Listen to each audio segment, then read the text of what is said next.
Hello, welcome back to my channel.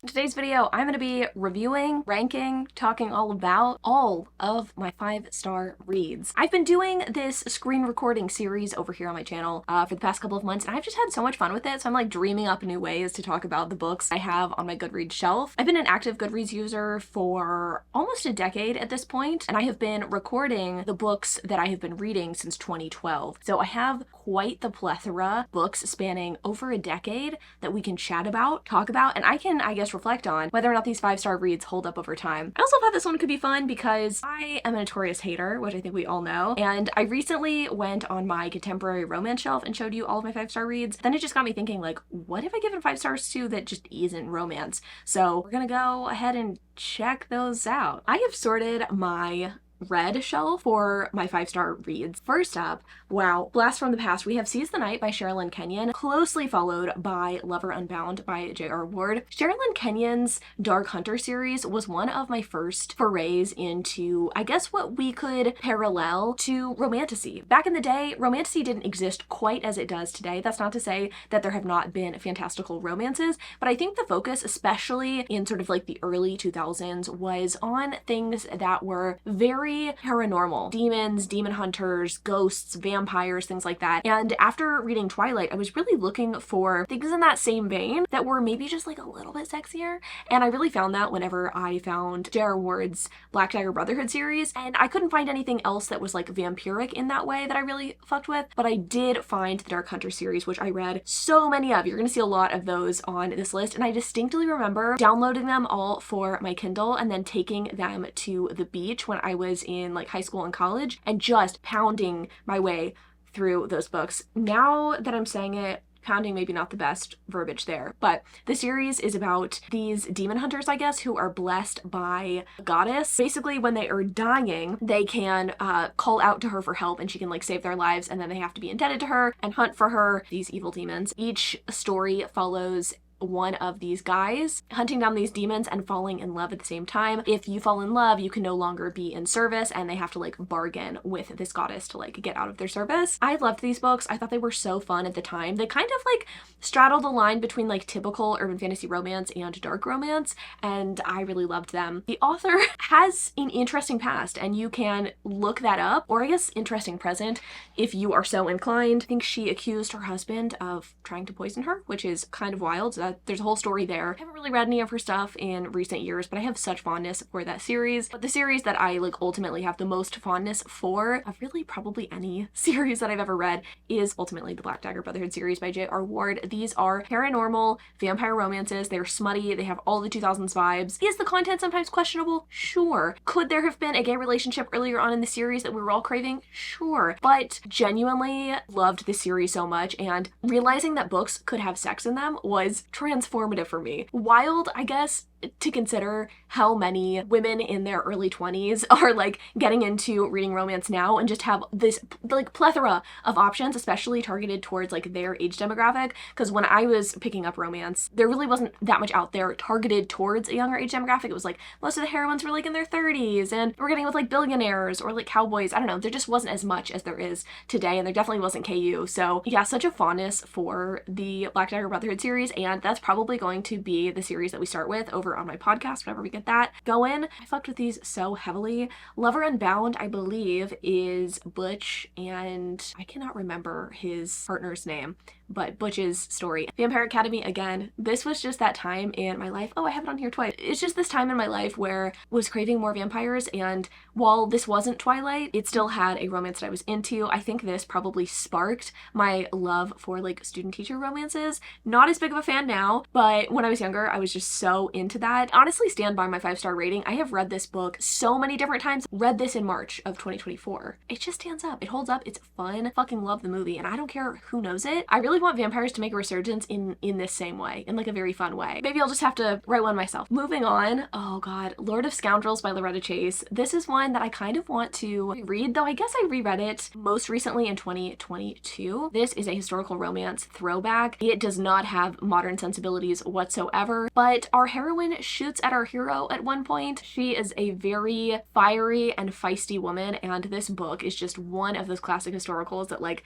I just can't get enough of. I think that it's such a winner. All of these books I'm just gushing about, and like, am I giving you any context for what they're about? Not really. In this book, he's a total ne'er-do-well. She is very like straight-laced, and I think her brother's like a gambler, and she's trying to get them out of like a bad situation, and so she marries this guy. Yeah, their relationship's quite fiery. We've gone to some high school throwbacks, some middle school throwback in some cases. Stargirl by Jerry Spinelli. I love books, or at least I did when I was younger, that had main characters who were a little bit of a freak, a little bit off, a little bit strange, because I was not exactly cool growing up. Could relate deeply to characters like this. Was I as like kind as Stargirl? No. Something to aspire to, perhaps. The Truth About Forever and Just Listen by Sarah Dessen are books that I ate up. I had paperbacks of both of these, and parents were actually giving me some of my old books to bring home, and those books like are fucking tattered because I tore through those. I loved them. Something that Sarah Dessen does that I really can see in my like adult reading is really focusing on that blend of like angst and real world issues, I guess, in her romances,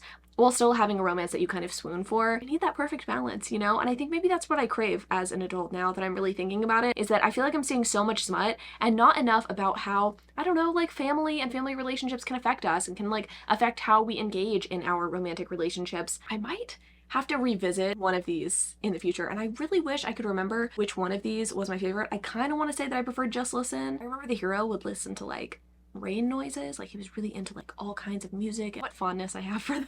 They were so fun. More Black Dagger Brotherhood. Lover Awakened is easily the best of all of these books. The hero is the quintessential damaged hero. Sparked my love of damaged heroes. It's so fun. Honestly, looking at these, formative so many of these books are, and how much they have colored my love of romance in the future. But I love a good damaged hero. I think my damaged hero taste has changed a touch in that I don't really like them when they are assholes to everyone and just nice to the heroine, or when they're just assholes because of what's happened to them and assholes to the heroine. The hero definitely has to heal from his trauma over the course of the story, but he is, in my opinion, nothing but kind to the heroine, so I guess maybe he like still falls into the kind of heroes I like. But then we have like a high school required reading, The Things They Carried by Tim O'Brien. I want to say this one's about the Vietnam War. The narrative style and like the way that the story is told I think was pretty interesting. Moving on, we've got Lover Eternal. We don't need to get into more Black Dagger Brotherhood, but this one, I mean, also a fucking banger. The first 5 books in the series, I think I rated all 5 stars.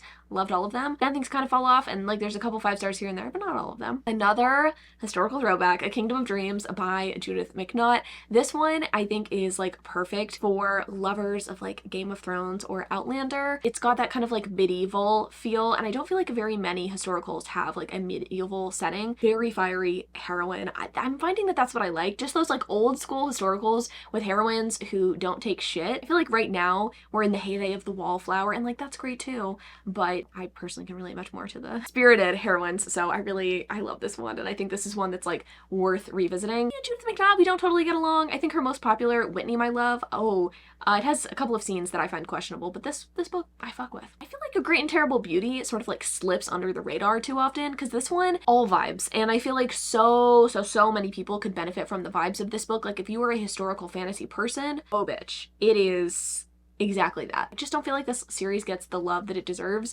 This is really the only series by Libba Bray that I've enjoyed. I know everybody fucks with the Diviners, but like this shit's underrated. Something that's probably not underrated, but my most read book of all time, City of Bones by Cassandra Clare. How to defend this one, really? I love, and still probably love, a questionable romance. Like, give me the angst. Give me a forbidden romance, right? For those that are uninformed, this is technically Harry Potter fanfiction, Ron and Ginny fanfiction. It is questionable, you know, and I'm not here to defend that. I love the world that Cassandra Clare has built. I love the Shadowhunters universe. I just think it's so fun. The politics and the characters and everything that she's built, I do have fondness for still. And every time I read this book, it just feels like a warm hug. I reread this so many times in the summers in high school, and I was so looking forward to like every new book that came out. I remember when the Infernal Devices series came out after the Mortal Instruments, like these were just so formative for me. I'll stand by that 5-star rating. I fucking love these books. Next up is The Name of the Wind by Patrick Rothfuss, and this one, it's like so upsetting that I gave this one 5 stars and so upsetting that I loved it, because this man is never going to publish more in the series. He's published 2 books. He claims he's going to write more. It's just not going to happen. More J.R. Ward, more Sherilyn Kenyon. We can cha-cha real smooth. Okay, can I just say though, this one right here. Is it Acheron? She went a little too hard with the damaged hero. Like a little too hard. The abuse and the trauma that this character faces is mayhaps a bit much. You're reading on page. It tugs on your heartstrings. I mean, look at that 4.56 overall rating, right? People fucked with this book heavily, but maybe not great. Twilight is not what got me into reading. And I feel like a lot of people say that Twilight is what got them into reading. It is not what got me into reading, but Twilight is the muse of my life. Twilight has inspired so much of what I love in romance, in fiction, in life. When there's a good rainy day in the Texas Hill Country, I'm just like, oh bitch, I'm in Forks, let me turn on the Twilight soundtrack. Like, so much of this book has had such a big impact on my life. Started making YouTube videos because of Twilight, and I think a lot of people can probably say that as well, but the series is just everything to me. I ride or die for it, you know? I really do. You know, it's questionable, doesn't necessarily hold up over time, and I am, you know, the first to admit that, but it just has such an impact on my life. It brought me my two best friends too. So love, love, love. Graceling by Kristen Kishore, under fucking rated book. I think Graceling is getting the love it deserves kind of now. I think there was like, not a republishing of this book, but I think she published some more books in the series semi-recently. I think these books got new covers. This is just one of the most solid YA fantasies, and I distinctly remember this series does not do what other YA fantasy series often do, which is to like pull punches and not have characters die. I feel like I remember it distinctly, a character death and being just like, and the character didn't come back to life, you know? There's so many like heartbreaking and amazing moments in this series. It kind of makes me want to revisit it, you know? Maybe that's what this video is doing for me, right? Just like reminding me of all the things I used to love. Oh my god, I just saw a book out of my periph that I'm like, fuck, I need to reread that. God, I need to reread some of these like the original romanticises, you know what I mean? The things that like got me excited. Fantasy romance. Okay, moving on. The Lightning Thief by Rick Riordan. This book I did read when it came out. I think I was like a little bit past this age demographic though. I think this came out when I was past middle grade age, but I still read it, I still enjoyed it, but I never carried on with the series. I never continued, and I still haven't, frankly, although I do own all the books. The Lightning Thief I reread in 2020, was kind of blown away by how solid this series is and how much it holds up today. I watched the TV show with Hayden, and we both actually enjoyed it. He didn't enjoy it quite as much as me. There's something so fun about the series, and I don't think there is a lot like it. I mean, maybe now there is more of it, because like, you know, this was the OG, the original, but there hadn't been a lot of like Greek god and goddess retellings, especially for like this age group, and I feel like this really got people excited about this shit that we were like learning in school. So yeah, fondness, definitely fondness, although I don't have that like nostalgia that I think people who are a couple of years younger than me have. Then we have The Awakening by Kelly Armstrong. I feel like was so underrated. This is like a paranormal romance series. The heroine has a couple of different love interests, and she ends up with the love interest that you do not expect,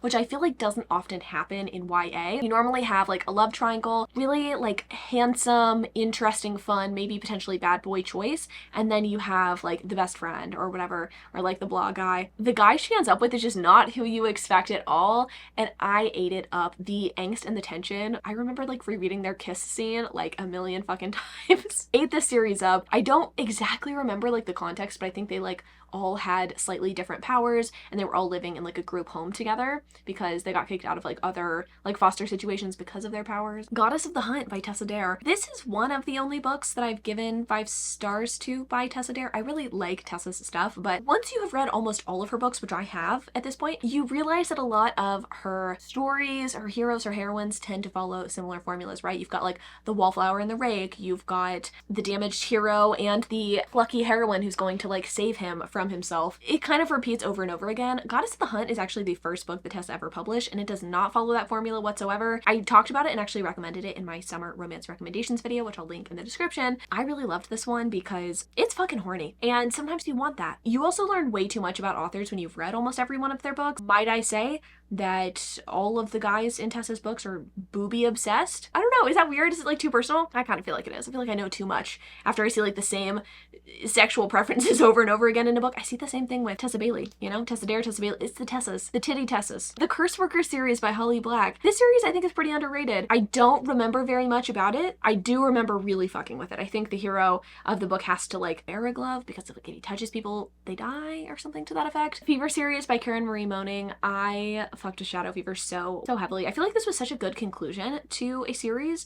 she probably shouldn't have continued it. The 5th book I thought was really, really solid, and it's so rare for a fantasy or romantasy series to stick the landing, and I feel like this one really did, as evidenced by that 4.39 rating, though I will say, like, fantasy series with cult followings do tend to have high ratings on Goodreads. This one I think actually deserves it. I thought it was really good. Gone Girl by Gillian Flynn is truly one of the best mystery thrillers out there. I don't care if it's basic. I don't give a fuck. The cool girl monologue gonna go down in history as just one of the fucking best. I mean, it just speaks to a problem that I think that we as a collective have acknowledged even more so since this book was in its heyday. I just eat it up every time I read it. I reread it this year and I loved it. So I fully stand by that rating. So good. Daughter of Smoke and Bone by Laini Taylor, yet another series that really set the mood and set the tone for the things that I enjoy. Granted, I've never found anything even remotely similar to this. This is a book about love and war and being enemies on such a grand scale. It's about reincarnation. Reincarnation is something that comes up often in some of the books that I've loved, but it is one of the most interesting and inventive worlds I think I've ever read. A Monster Calls by Patrick Ness. This is one of the best books on grief that I have ever read,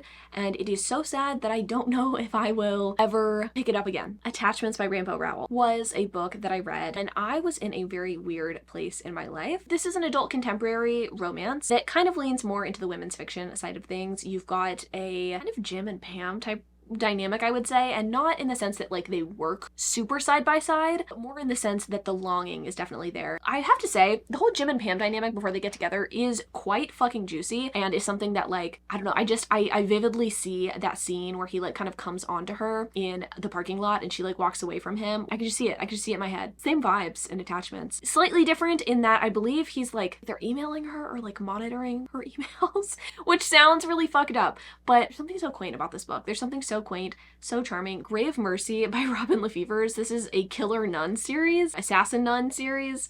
These were surprisingly horny for the time, and it's kind of crazy how many books wound up on my 5-star list when I was in like high school just purely because they're horny. Just purely because I was into romance and I was looking for stuff like that. So Grave Mercy, Dark Triumph, they all kind of fit the bill. Isla and the Happily Ever After. So many people like to dunk on Anna and the French Kiss, and I frankly can't even remember why, but apparently I liked Isla and the Happily Ever After. Ready Player One by Ernest Cline. I know, I should be too cool for this, and yes, there are some especially problematic like fat phobia issues in this book, but good god if it isn't a fun one. The Scorpio Races by Maggie Stiefvater is all vibes all the time. It's about water horses that just come out of the water and people race them, and a lot of people die in the races, but if you win, I don't remember what happens, but I really liked this book. Words of Radiance by Brandon Sanderson is one that I just read and I very much enjoy. It might be a adult fantasy girly. I don't know. I'm gonna find that out pretty soon here because I'm reading some of Hayden's favorites this month for his birthday for a little taste test. Winger by Andrew Smith. I remember this is one of the first books that I ever like cracked up at. Don't really remember much about it. I do remember that like the only gay character dies, so not great. The Fault in Our Stars by John Green. This is one that I revisited again in 2024. I made a video at the beginning of the year revisiting some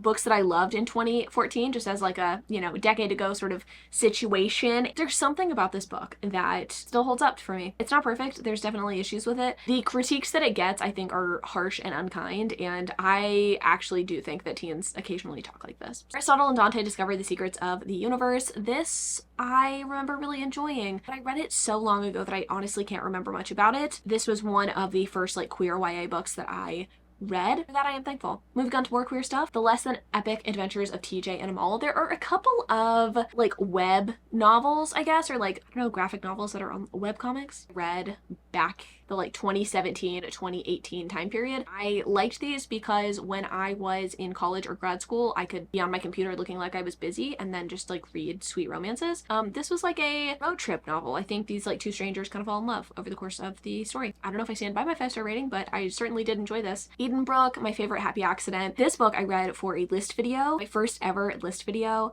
and there were very few books that I read for that list that I enjoyed, but Edenbrook was one that surprised me because it's a, I'm gonna say clean romance, but I don't like that word and I want to push back against the idea that romances without sex are clean. It is a romance without sex, shall we say. It is very much like Anne of Green Gables, whimsical, fucking historical romance. It was very fun. Really enjoyed the sister dynamic in this book too. Every Day by David Levithan. I really liked David Levithan back in the day. I remember like going to the public library and like grabbing a lot of his books in the summers. I want to say this person like wakes up in a different person's body every day, and so they don't have their own body to live in, and they make a connection with someone and they try to get back to that person every day. His books are always kind of tragic, but I remember really liking that one. Forgive Me, Leonard Peacock by Matthew Quick. I think this one had questions about mortality and about unaliving yourself, maybe? Something like that. Lady Midnight by Cassandra Clare. The Dark Artifices series is underrated. I'm gonna say I think it's underrated. Everybody loves The Infernal Devices, and I just could not get into those, but The Dark Artifices, I was like, oh my god. Oh, more angst, more tension. I just think that she does a really good job with that. And you know, technically you've got that in The Infernal Devices, but about them little Victorian lace-up boots just does not ever do it for me, so. Dream Thieves by Maggie Stiefvater. I mean, it's the Raven Cycle series. If you're unaware, I don't know what to tell you, but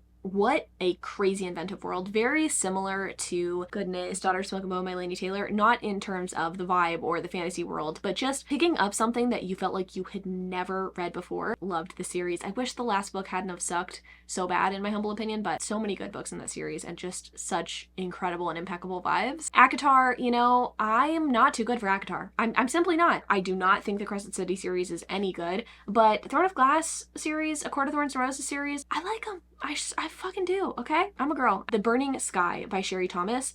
I don't remember this, but I have pictures of this book next to my bathtub and next to Nugget, my first cat. I remember working my way through this book. I could not tell you a single thing about it though, so. I always like to think that my memory holds up well over time, and then there's some books and I'm like, no fucking clue. Like, genuinely no clue what this is about. A Different Blue by Amy Harmon, student-teacher relationship. This was like the KU time period where everything was like, not angsty per se, but just like overwrought with emotion. They were like really trying to make you cry. Think about Colleen Hoover. Everybody was trying to be Colleen. That's the vibe here. A Court of Mist and Fury, A Court of Wings and Ruin. I don't know if I'd give them both 5 stars at this point. Probably Akamath, but maybe not A Court of Wings and Ruin, so I don't necessarily stand by that one. Unteachable by Elliot Wake. Talk about the wildest student-teacher book that has ever been. I think more people need to read this. It is kind of an unsettling student-teacher relationship. The imagery and just like the beauty of this book, I think, is top-notch, so you definitely need to read that. All for the Game series by Nora Sakovic. This I read in 2017, so before I started BookTube, and these books I ate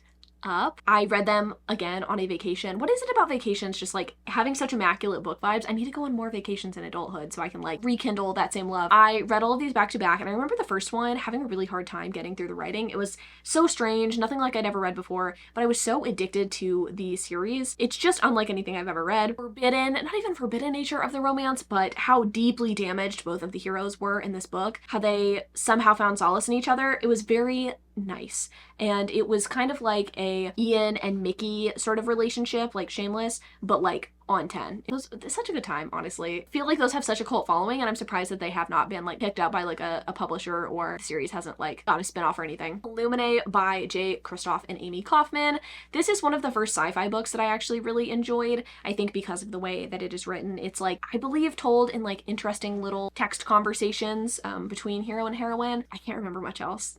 To be honest. The Wrath in the Dawn by Renee Ahdieh. The guy kills his wives every day or whatever, but like this girl is like telling him stories, and so he doesn't kill her, and she comes back every night and whatever. Anyway, they're married, and I liked it. Simon versus the Homo Sapiens Agenda. A classic queer book. And honestly, there are a lot of queer books on this list, especially in the like 2016, 2017 time period. I've known about my sexuality. I've known about my queerness since I was quite young. I didn't really explore those feelings until 2010s, I guess. You know, like the 2016, 2017 time period for me was definitely a time of self-discovery and self-exploration, and I read a lot of queer stories. I wish that I had read more female stories. That probably would have been more applicable to my own life, but there was a lot of like male romance, and I am forever grateful that I went through that time period of my life, and that I got to, you know, read so many different stories that I guess like encouraged me to explore myself more. Never in the Ashes by Sabatir is one of the best YA fantasies. Richly interesting world. Again, kind of dark, different than anything I've ever read before. I never carried on with the series. I tried to read the second book a couple of times and just couldn't get into it, but that first book is genuinely very good. Radiance by Grace Draven, I think, is just a perfect opposites attract romance. He is like kind of a beast, and she is a human type person. They are promised to each other in marriage, and I don't know, fun time. The Kind Worth Killing is one of the most bonkers and off-the-wall thrillers. I like that sometimes. Peter Swanson, I think, has written 2 books that I've enjoyed, and this is one of them. Just delightful paranormal / urban fantasy romance series, The Hidden Legacy series by Alona Andrews. I love that this is set in Houston. I love Nevada Baylor as a character. Forever grateful for this series for, again, kind of like reinvigorating my love and my passion for the subgenre, for the paranormal urban fantasy romance subgenre, because, you know, I read a lot of that when I was younger, and then I just kind of fell off and got into contemporaries and stuff, but this one definitely kind of got me back into it in the 2020s, so very much love this series. I don't know if this or Rock by Anita Sunday like really holds up for me. Beneath the Stain is a queer romance. One of the heroes endures like a ton of trauma and abuse. I think he like falls for his bodyguard or something. He's like a rock star. I'd have to revisit this to see if this one like held up, but in my mind's eye, probably not. Rock by Anita Sunday has an interesting twist at the end that I'm not going to spoil for you, and I've already talked about this one, so I'm going to move past some of these contemporaries that I've kind of already talked about at this point. Carry On by Rainbow Rowell. This is really my first foray into repubbed fan fiction. Might I say that I really like it? You know, I say that. Technically, City of Bones is repubbed fan fiction, but like it didn't quite have fan fiction vibes to me. Carry On does, and it seems like all of the romances that I've really loved as of late also are like that. I don't know what it is. I think it's maybe like the built-in angst and tension that an author is able to capitalize on that's already kind of been built in the original work, and they just kind of like build on that in their own. That, I don't know, just I really fucking love it. I love the tropes involved. Lightning Struck Heart by TJ Klune is one of the most like campy, fun fantasy books. I feel like TJ's newer series or newer books get a lot of love. I think you would really enjoy this if you like his vibe and also like fantasy. Winter Song by S.J. Jones. This was one of the first arcs I ever received. I remember just being so excited for it and maybe not loving it to like a 5-star level, but giving it 5 stars because I was just so excited to have received one of my first arcs. Yeah, I definitely don't let arc status influence my reviews at this point, but back in the day, I think the first couple of arcs that I got, I was just like so giddy and so excited to get them that I was like, oh my god, this is 5 stars, amazing, so good.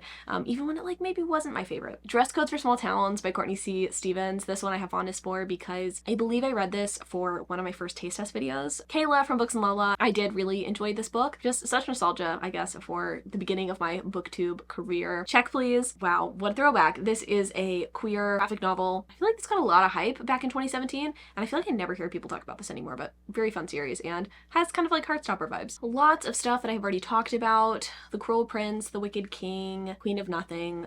The Cruel Prince series, again, is just like one of those formative series for me. And it's weird to call something formative when like I was already a grown-ass adult when I read these, right? Back in 2018. But again, start of my booktube career, start of just like finding new things that I was into, not reading all of the same series over and over again. I stand by those ratings, I really do. Queen of Nothing, maybe not 5-star material, but I just love that series so much. All right, more YA.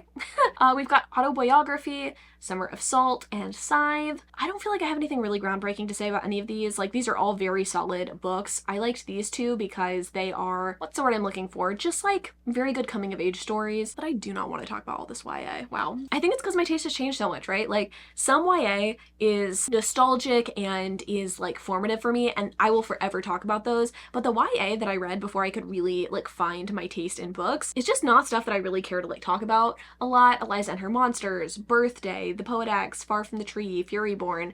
All of these are like great books, and I probably would stand by my 5-star ratings for them, but I'm also like, I don't really want to talk about them. Like, that's not really what I'm into now or things that I like would recommend now. I recently got called out for giving this one 5 stars.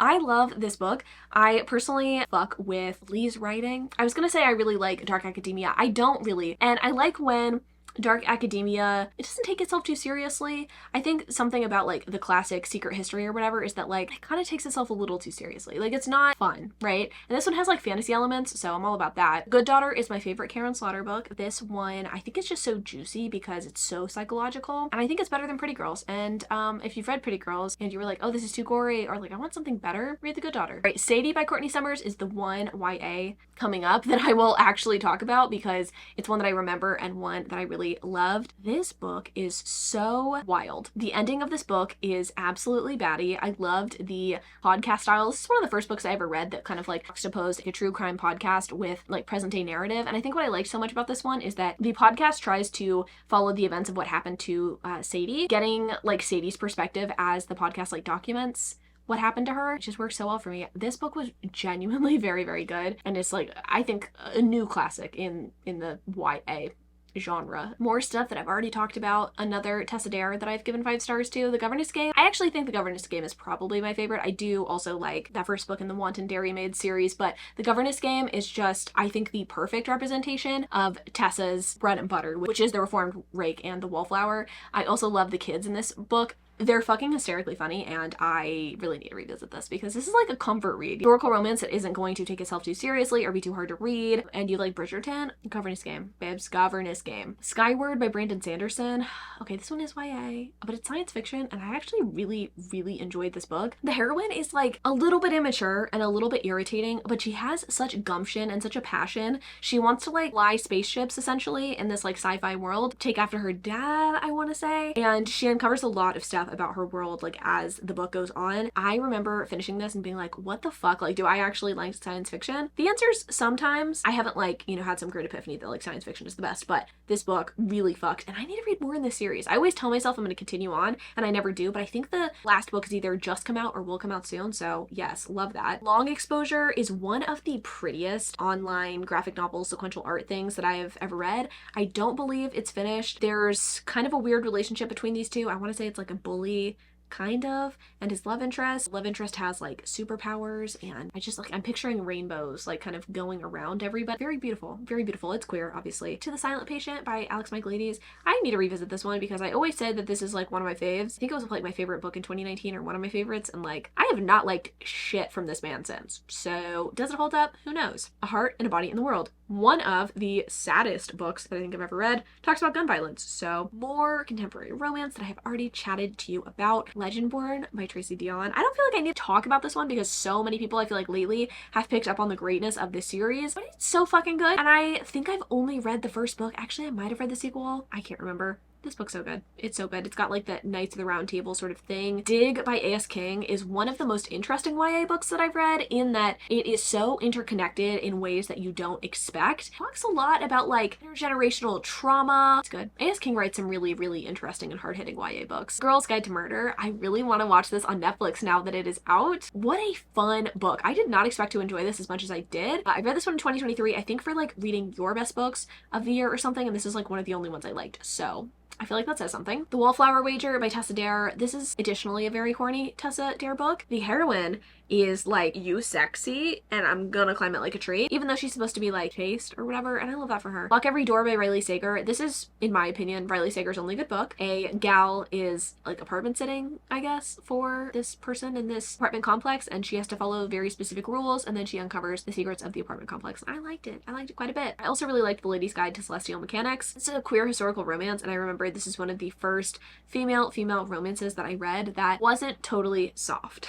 I don't have that issue as much anymore because more and more are getting published and are kind of going there, pushing the envelope with the sex scenes, but I remember reading this and being like, this is goddamn sexy. The Space Between Worlds by Micaiah Johnson. I really enjoyed this. It's a science fiction book that I don't remember much about, but it is queer. I feel like we need more queer science fiction books. Like, give me your recommendations in the comments. Stage Dreams by Melanie Gilman. This is such a good graphic novel. We have a trans heroine, I believe, like a Wild West sort of like, I don't say bandits kind of story, but sort of. They like rob people. Anxious People by Frederick Bachman. I really liked when I was going through a really fucking hard time, and it just gave me like hope for the future, and I love that about books. I love that a book can hit you at just the right time and have such an impact on your life. That being said, this is not a book that I would probably like nowadays. I feel like Frederick Bachman writes a lot of like, how do I say this without being insulting? Hope core kind of stuff, right? Like he's writing things to be inspirational, and that's not normally the kind of story that connects with me. I'm just kind of not into that kind of shit, but at the time I was. Okay, at the time I was sad, and so I did it. Chasing Cassandra by Lisa Kleypas is so fun. This whole series, The Ravenels, is one of my favorite historical romance series. So again, if you're looking for something to read after Bridgerton, there you go. The Push by Ashley Audrain is one of my favorite books of all time. It is a very harrowing story, shall we say, about motherhood and the wild feelings and emotions that motherhood can bring up, also intergenerational trauma with your mom. Yeah. It's a banger. It's very good. So is Only Good Indians by Stephen Graham Jones. I don't want to cha-cha past that one. It's been a while since I've read this one, so I don't remember that much about it, but it is a horror novel, and it has some native main characters, which I love. I remember that it was graphic in a way that I was not expecting and was quite horrifying, so would recommend. When No One Is Watching by Alyssa Cole, another incredible horror novel. Again, I don't really remember much about it. What is it with me not remembering shit that happens in horror novels? It's like I'm horrified and then I forget. This one is genuinely very good, and I don't feel like this one got the love that it deserves, so you should pick this one up as well. List 6 by Olivia Blake was so much fun. This is one of the first books that I read off of recommendation from TikTok, and I can't say that I've gotten very many amazing recommendations since then, but this is one of the most like vibey fantasy books that I've ever read. I have not read any of the other books in the series, and I have all 3 of them, so I feel like maybe at some point I need to do a little reread and or read of the series. But this is about a bunch of people who are like competing, I guess, to be like protectors of the Library of Alexandria or something like that. What an interesting book. I personally really enjoyed the way this was written. I think that's what turns a lot of people off from it. It is very close to the characters. There's not a lot of plot. It's more about character interactions and the potential ships. And you know, there's one thing I'm about. It's a ship. FAQS by Sarah Anderson is a like graphic novel, like vignettes of this relationship between a vampire and a werewolf, and it's very cute. Project Hail Mary by Andy Weir. Honestly, like the more that I'm looking through this list, the more I'm like, why is there so much science fiction on here? Is science fiction just actually good? Maybe so. Genuinely phenomenal. It is about human contact with an alien life form, the collaboration that goes on between the two, and it's very heartwarming. You know, it's given kind of like Frederick Bachman in space in a way that didn't irritate me. Midnight Sun by Stephanie Meyer.